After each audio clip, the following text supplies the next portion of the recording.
Real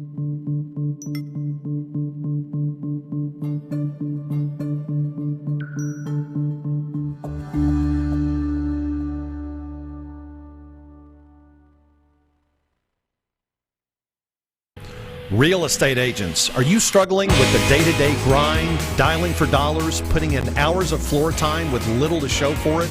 Are you looking for tips, tricks, and tactics to accelerate your career as an agent that will have you closing more homes, working with more clients, and earning more money than ever before?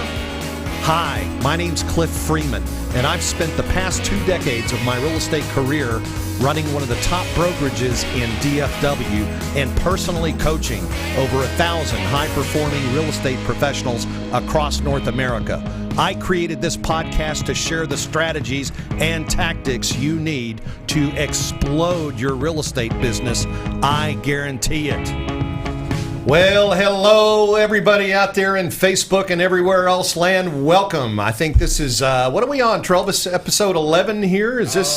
Close. This is episode 10. Episode 10 with a couple of extras thrown in there, I guess, huh? Wow, yeah. We are, man, I am super stoked to be here. I want to welcome my guest, co-host. I said guest host. Co-host, this is my son and realtor extraordinaire, C3. What's going on there, brother? What's going on? How you doing, my man? And Trelvis back there, manning the guns today. Trelvis, what's going on back there in the gun room, man? How was man. You got anything good planned this weekend? You know what? I got a lot of rest planned this weekend. This weekend is going to be a restful one. Well, I'll tell you what, you do work hard. I know that for sure. I know you got another job spinning records and stuff on a radio station, local radio station here, and that's awesome. Well, we'll be thinking about you. We're going to head down to Houston and catch Mick Jagger before he has to go back into the hospital and get his heart tuned up again. Yeah, I heard you were headed to the show this weekend. Yeah, it's going to be awesome, man. Awesome. Hey, listen, I do want to let you guys know that we've got an unbelievable show ready to go for you here today. I'm so excited you're here. Please, if you would, go ahead and set your phone on stun or airplane mode. Just you don't want to be distracted at all. Get your pen and a legal pad full of paper because you're going to want to take tons of notes with the guests that we have on our show today. And I got to tell you, I think everybody probably can remember somebody in their life or in their career that has had a major impact on where they are now. And I got to tell you what, the gentleman that's on our show today, and I'm going to read his bio here in a minute, but he's a personal friend of mine who I've gotten to know really, really well the last few years. And, God puts people in your path sometimes, and it's just a blessing. And I got to tell you that's what happened here. And Brent Gove and I got to know each other a few years back, and then he came to me, I guess a little over 2 years ago with an opportunity, and that opportunity absolutely changed my entire life, and I'm grateful forever for that. But I want to read you just a little bit about this gentleman's history here. So in 2005, he had a real estate team that completed 429 transactions, accounting for approximately $169 million in sales volume, which positioned him as the number 2 agent in the state of California and number 11 worldwide for Remax. That's out of 128,000 agents. That's a lot of agents, Travis. No, it sounds like it. You can definitely tell. Yeah. He also served as CEO and team leader of the Roseville, California Market Center for Keller Williams Realty, which was the most profitable market center nationally during his tenure for the first quarter of 2010. For more than 10 years, he hosted his own show called The Real Estate Report with Brent Gove on Northern California's #1 talk radio station and one of the top 15 AM stations in the United States, KFBK 1530 AM. And then in 2015, Mr. Gove joined other leading real estate experts in co-authoring a book, Top Dollar. And he's also written a book, the #1 selling book, Momentum, is the one that I have, Brent. I don't know if you've written more than that on real estate, but if you don't own Momentum in your library and you're in the real estate business, you need to go find it. It's one of the best books that I've seen written on real estate. So without further ado, if we could, let's bring on, there he is, Mr. Brent Gove. How you doing out there in Sacramento? We love you, man. I'm doing great. Good to be on, Cliff and C3. Pleasure. Yeah, absolutely. So we're here, and we want to drop some serious value today, Brent, on our audience. that are watching live on Facebook right now and will be watching on the replay. And one of the things that you have done is you've got an extraordinary team there in Sacramento. And what's unique about it is you kind of go a little bit outside of the traditional team model. So I want to drill down into some of the things that you do for a team. But what I also want to do is I want to realize that we've got some agents out there who may not right now be in a position to build a team as big as yours. And so I kind of want to roll the film back here a little bit and rewind back to when you first got in the real estate business. Brent, can you kind of walk us through that and tell us a little bit about why you got in the business and what your motivation was when you first started? Sure, yeah. A friend of mine called me. I was 30 years old. I'm 53 now, so it's about 23 years ago. And he said, hey, you should get your real estate license. You'd be great. You could make some great money. And I'm like, really? Real estate? I'd never even considered it. And so I asked him questions. And he said, yeah. I go, how do you make money? He says, well, if you sell a home for $100,000, which tells you how long it's been. He goes, you get 3% commission. Now it's 2.5%, but it used to be 3% in the MLS. The broker gets half. They get $1,500, and you get $1,500. And he said, yeah, it's great. And you could, I go, do you think I could sell at least one home a month? He goes, yeah, easy. Make an extra $1,500 a month. So I got in just to make a few extra bucks, like a lot of people. And, it was funny. By the way, they were stringing me along with this $100,000 home business. It was 2 years before I sold a home over $100,000. All the homes in California were $58,000, $68,000, $78,000. I remember I broke into the high-end market at $88,000, $94,000. I was so excited.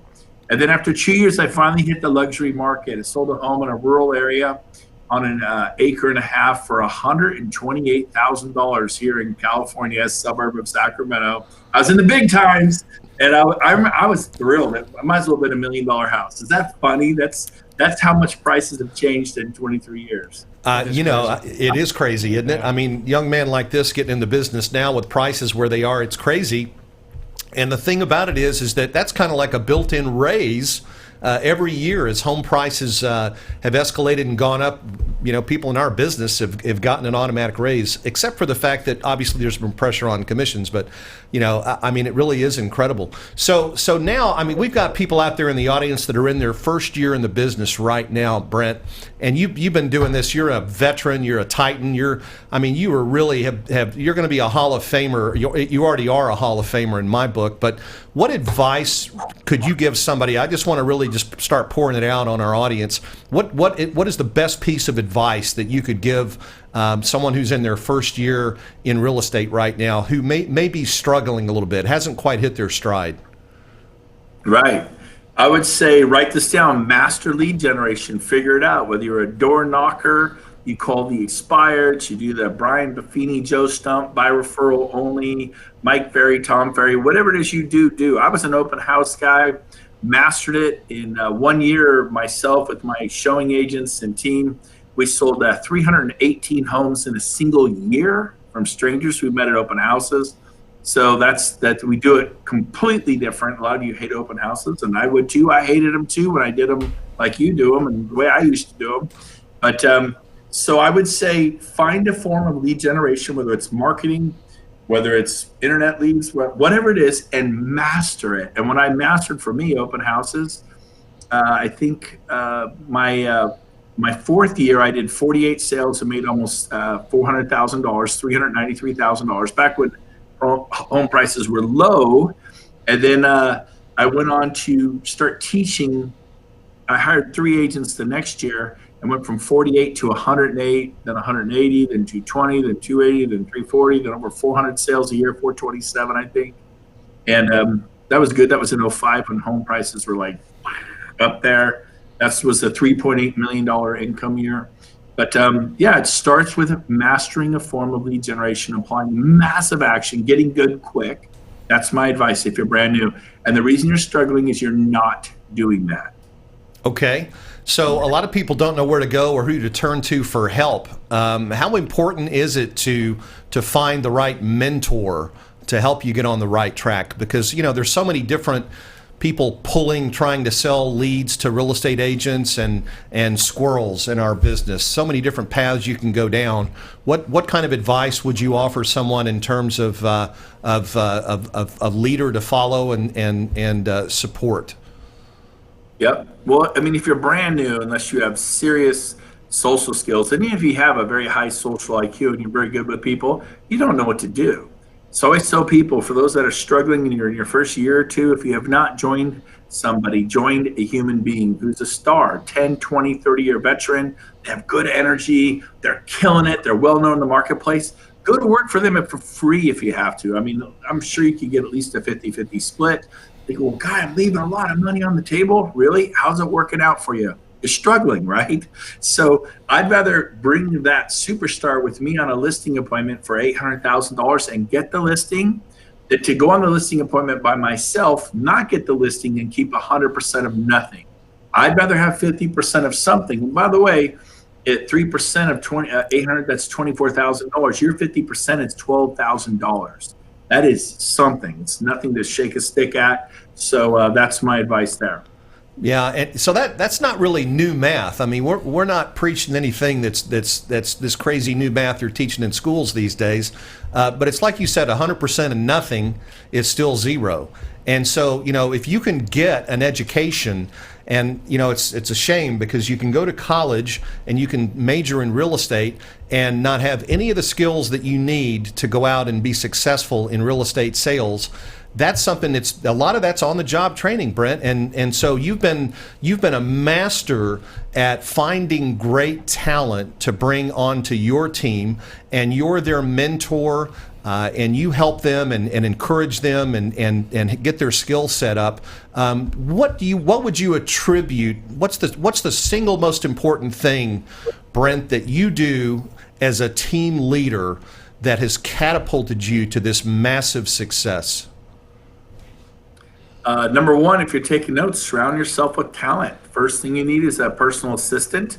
You don't have one, you are one. They're $14 an hour. That's what you're worth. You're worth $14 an hour. I can't afford it. You can't afford not to, because you will forget to call back that $600,000 buyer lead or that $600,000 listing lead. And guess what? You just lost $18,000 because you quote unquote couldn't afford it. Well, I couldn't afford to be dropping those $18,000 balls because they'll shatter. The money's gone forever. Oh, we listed with somebody else. We didn't hear back from you. And you were busy calling the pest company, the lender, the appraiser, the photographer, the sign company, all the BS stuff that needs to get done that you don't need to do. But you're a control freak and you have this mindset, I can't afford it. And so I want to encourage you, get an assistant. And then once you kind of rocking that, I mean, my net income tripled within 3 months of hiring my assistant. I hired her 4 hours a day, 5 days a week, not even full time. She wanted part time. I wanted part time. I was the answer to her prayers. She was the answer to my prayers. Within 3 months, my net income tripled. So get an assistant and then leverage through hiring your first buyer's agent. Okay, so just to be clear, the assistant comes before the buyer's agent, because a lot of people are quick to think that, hey, if I get a buyer's agent on board, that's going to be additional income, additional revenue into my company right now, right? Why is that a mistake, Brent?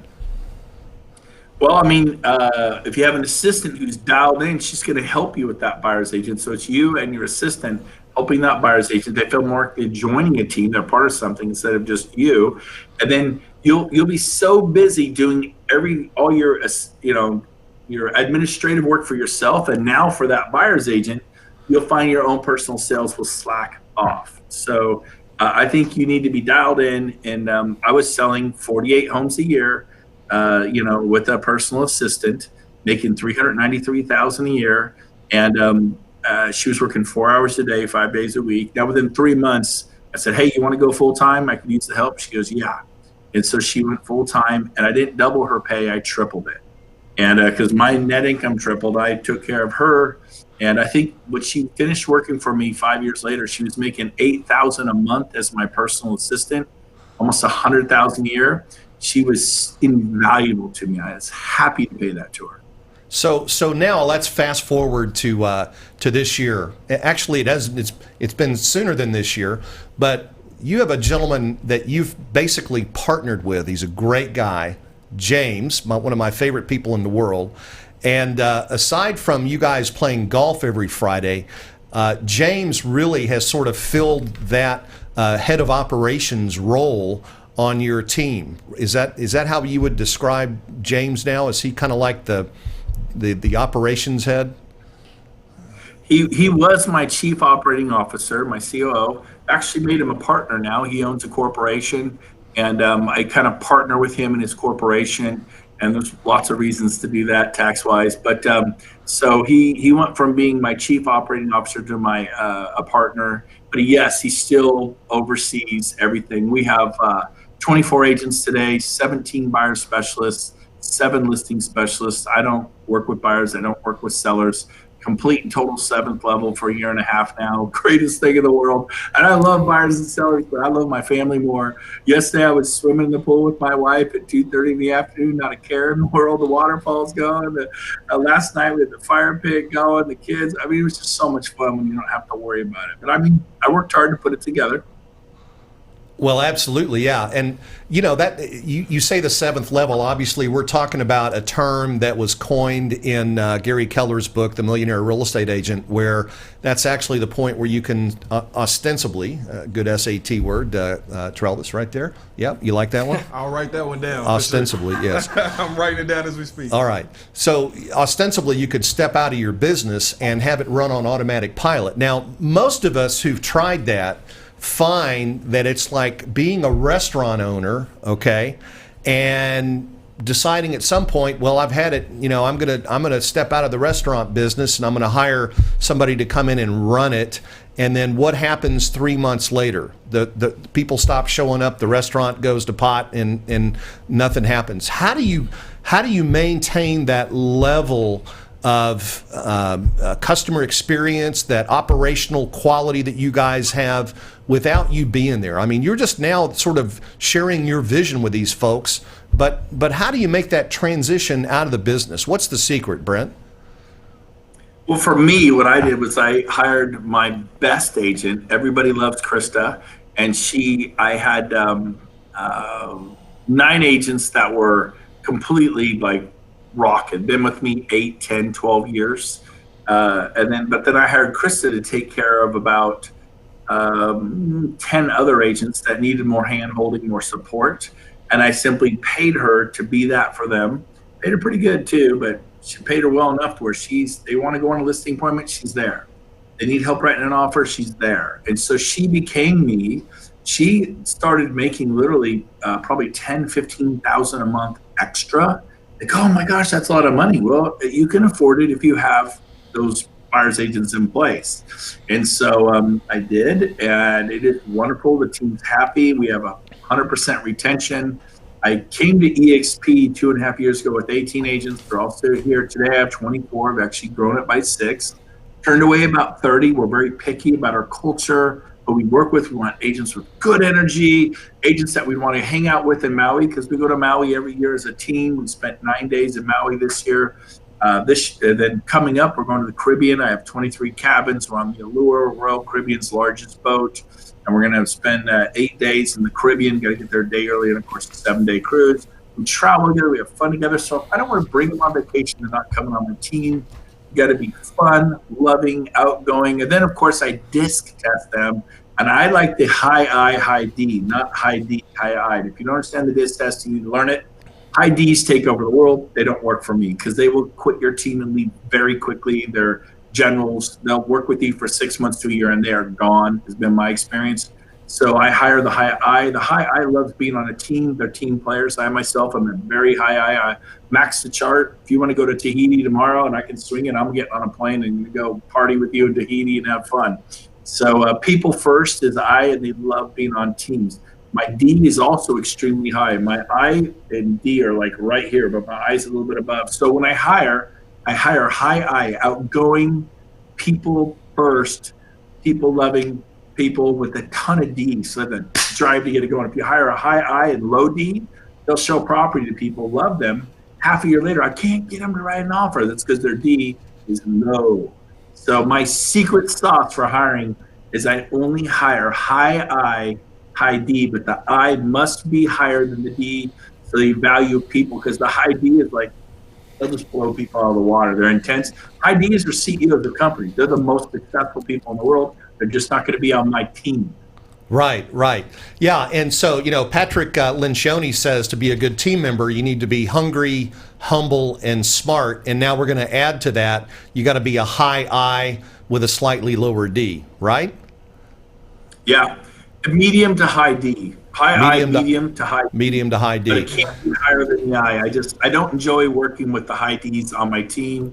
Our team's very close. And so that's my secret sauce, is hiring high Is with a bunch of D. How about that? That's great. So, that's great advice. If you don't understand the DISC assessment, the behavior analysis, and so forth, please reach out to me. You guys know, in the audience, know how to get a hold of me. We use it extensively in coaching and in training, and it's really a great predictor. In fact, Brent, that's a better predictor of somebody's ability to succeed in a particular job role, whether it's buyer agent or listing agent or whatever, than their resume, because not everybody's had the perfect job, right? I mean, we've all, taken jobs because we needed the money, but that the behavior analysis is real. It's like raw data. It's the real thing.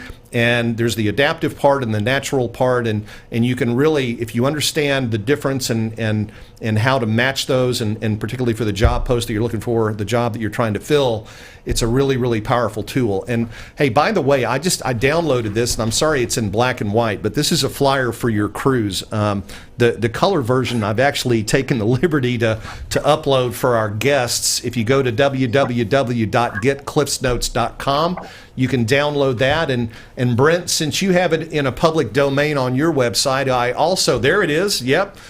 Since you were so gracious and generous, you're even putting out some of your best material. Your Brent Gove Real Estate Sales Partnership Agreement is here, and that's on your website. And I also uploaded copies of that for our guests and viewers to download. Again, if you just go to www.getcliffsnotes.com, you can get a copy of it there. And by the way, Brent, you're one of the most transparent, open, and generous guys that I've ever met. I mean, you are willing to help anybody, and have been such a great friend. And together we've really done some incredible things. You mentioned earlier about your move over to EXP. Most of the folks that have big teams that I talk to, who move over, what I've found is that a lot of them, probably the majority of them, are making that move because it's better for their agents. Tell us a little bit about why you decided that you needed to realign with a different platform, a different company to help you grow your business. That's a great question, Cliff. Basically, I spent 20 years working for Remax and Keller Williams. Was at Remax for 12 years, like you said, became one of their top agents in California and in the country, in the world, actually. And it took Keller Williams 9 years to recruit me. They started in 2000, and in 2009 they succeeded. It took 9 years. When I saw the model, the EXP model, it took 2 weeks. It was just an absolute no-brainer. They always said the stock will be worthless, it'll go to zero, the company can't sustain. Well, here we are 2.5 years later. The stock has tripled. It's coming up on quadrupling. The company's now traded on the NASDAQ. And so we're doing just fine. We went from 1,400 agents in North America to 21,000 in 2.5 years. And the next 2.5 years, that 21,000 is going to go to 80,000. And then 180. So give it about 5 years. We'll be the largest real estate company in North America. All the stars are coming nationwide. The only reason more aren't coming now is because the management or the brokerage think, no, it's bad, it's not sustainable, the stock will be worthless. I was passionately told those things by people who cared about me, loved me. Same thing at Remax. When I left Remax after 12 years, they told me Keller Williams would destroy my career. It was a garbage brand. Nobody knows them. And sure enough, they were right. I would tell my clients, I went to KW, and I'm like, what's that? Oh, I'm sorry, lingo. Keller Williams. It's like, CB, Coldwell Banker, right? We all the acronyms. And so Keller Williams, like, you went to a paint company? No, that's Sherman Williams. Keller Williams. And I had to fight that battle. And my clients, they didn't care. I didn't lose a single client. Keller Williams, I thought I needed the Remax balloon. I just was convinced. And that's just was crazy. Nobody cared. I brought 37 escrows and listings to Keller Williams in 2009. Nobody cared. They want to know what it was. Same thing. So Remax said Keller to destroy my career. I actually enjoyed it more. No offense to you Remax agents. I've been both places. It's not even close. If you really care about education and training and culture, my experience. I'm just talking from here. I mean, I like sushi. Maybe you don't like sushi. So you can rule out everything I'm saying. It's all personal preference, but it was night and day. Keller Williams was it was just night and day. You can't even compare it. It's in its own universe. For me, it was a much better company, and yet people I respected at Remax were telling me how the president of the guy would destroy me. It couldn't have been more wrong. Same thing when I left Keller Williams and left their kingdom, their domain. They said EXP's bad. It's not sustainable. It's a joke. And they could not have been more wrong. I mean, it's my third year. I'll make literally millions and millions of dollars doing this. My third year. Are you kidding me? I mean, I never would have dreamed in my life. And so for my team, after 20 years of having my team, and I've had agents 8, 10, 12 years on my team, we've been at these other companies.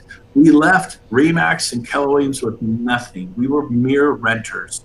That's all we were. We're a multifamily apartment complex. We're just renting. When I came to EXP, my team came, we became owners. We're all shareholders. A rising tide rises all ships in this baby. We're on it's like owning a piece of Remax International, Keller Williams International. People own franchises in little Remax stock in little Remax franchises, typically, or in Keller Williams franchises, typically, but they don't own stock. Well, we are shareholders in the parent company, EXPI World Holdings. Cliff, I know you know a lot about the stock. So was it better for my agents? Oh my gosh. So many of my agents have 20, 30, 40, 50,000 worth of stock, 80, 100, 140. I have $500,000. And I've done more, I have more. The more you do, the more you get, the more you contribute to the growth of the company. So the answer is yes, the caps are lower. My cap was 16, their cap was 8. Splits are great, 80-20. We were on a 70-30 plus 6% international. So it's actually a 36-64. Now everybody's on an 80-20, so they make more every sale. So to answer your question, it was a no-brainer. Then you throw in the stock awards and the revenue share. I mean, it's incredible. You really look at it. Well, and the growth, the proof's in the pudding, as we say at home, right? And the growth tells the story. As you talk to agents who are with other brokerages now, I know you come across and talk to many transactions as you do. You meet a lot of people on the other side. Brent, what are some of the common things you're hearing now about? You mentioned some objections about stock and things like that. What else are you hearing that are reasons why agents are being told it's not the thing to do?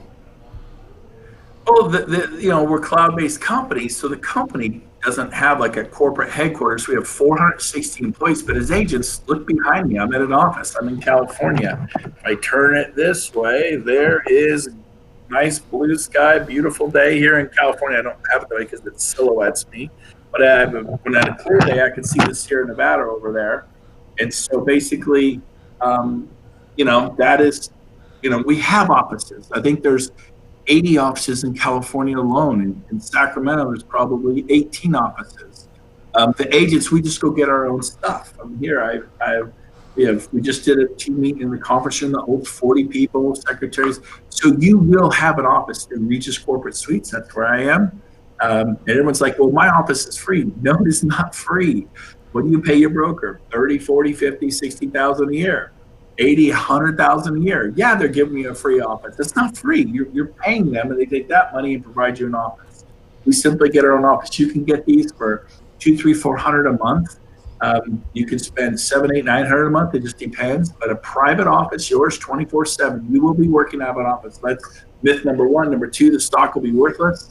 Apparently nobody told the NASDAQ, and they've approved this. So we now trade daily on the NASDAQ with Apple, Cisco, Intel, everybody, PepsiCo. We're right there every day trading it over 10 something a share, almost 11 a share. Again, tripled, almost quadrupled. So that wrong again. You'll have an office. You're not working from home unless you want to work from home. And then the third one is sustainability. It's almost laughable. It's like, I don't even know how to say it. It's like people saying you're going to run out of oxygen, and they're scuba divers and they're 5,000 foot deep, and they're about to run out of air in their tank, and they're saying it's not sustainable. You're going to run out of oxygen. And I'm the one sitting on the shore in a beach chair at Maui. I got lots of fresh air. We're the ones without the overhead. The problem with sustainability is massive overhead. How did that work out for Borders Books or Blockbuster or Sears Roebuck and Company or Toys R Us or 8,000 major retail chains? All the travel agents gone, wiped out, Travelocity, you name it. So Yellow Cab filed for bankruptcy. I mean, it's crazy. And so it's the funniest thing in the world, not sustainable. We don't have the overhead. We're the epitome of sustainability. We don't reach from a savings account to pay revenue share. As revenue comes in from the commission checks, revenue is paid out, shared at that point. So we don't have, and if revenue slows down, revenue share slows down. If revenue share picks up, revenue share picks up, so we can flex and move with the economy. We don't have any $50,000 commercial leases. The agents have them. I could be out of this in about 6 months. Some people do a month to month. You could be out in a month. So you get a big team with 100, 200 agents. You're at 7, 5, 10-year commercial lease. Well, you can't get out of that in a month or 6 months. You have to write it out for 5 more years at $40,000, $50,000 a month. Good luck. So that's my long answer to your short question. No, that's great, Brent. That's why they call it fixed overhead, right? Because it's fixed. That ain't going anywhere. Yeah. So, all right. Well, hey, listen, I can tell I love your passion. You are one of the most passionate guys about real estate, about selling real estate. How much volume is your team going to do this year, Brent? We're gonna do over 100 million. We're seeing the market just start to slow down, struggle a little in California. We've been going a booming clip for almost 9 years now. We know real estate market's cyclical and it runs in 5 to 7 year cycles. We're coming from 9, occasionally it goes 10. So we're not at the top, but we're getting there. We're starting to feel it.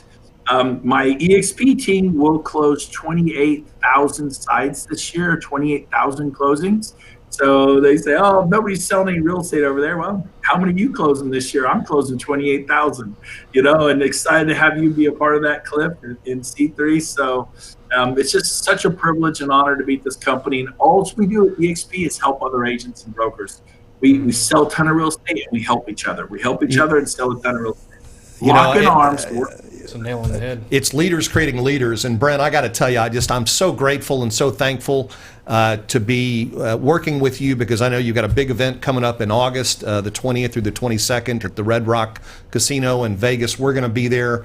We've got friends coming, people coming, and you're expecting a pretty big turnout. This is the cream of the cream of people in the company. How many leaders are you expecting to see attend your event, Brent?